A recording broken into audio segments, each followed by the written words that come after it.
గుంటూరు జిల్లా Guntur urban private school association ఆధ్వర్యంలో ఏర్పాటు చేసిన ఆత్మీయ సమావేశంలో పాల్గొని ఉమ్మడి కృష్ణా గుంటూరు పట్టభద్రుల కూటమి అభ్యర్థి ఆలపాటి రాజేంద్ర ప్రసాద్ గారిని మొదటి ప్రాధాన్యత ఓటు వేసి గెలిపించాలని కోరిన మాజీ మంత్రి మరియు వేమూరు శాసనసభ్యులు నక్కా ఆనందబాబు గారు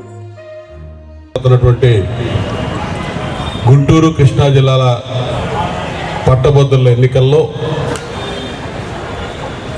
ఆలపాటి రాజేంద్ర ప్రసాద్ గారి గెలుపును కాంక్షిస్తూ మీరందరూ కూడా ఇక్కడ సమావేశం అవడం నిజంగా చాలా సంతోషంగా ఉంది.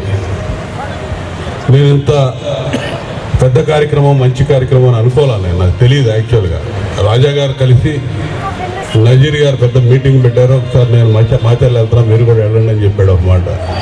కానీ ఇక్కడికి వచ్చినందుకు చాలా సంతోషంగా ఉంది. ప్రైవేట్ టీచర్స్, స్కూల్స్ సంబంధించినటువంటి టీచర్స్ అందరూ కూడా పెద్ద ఎత్తున ఇక్కడ సమావేశం అవడం అనేది ఆనందం కలిగిస్తూ ఉంది. మీరు ఇంత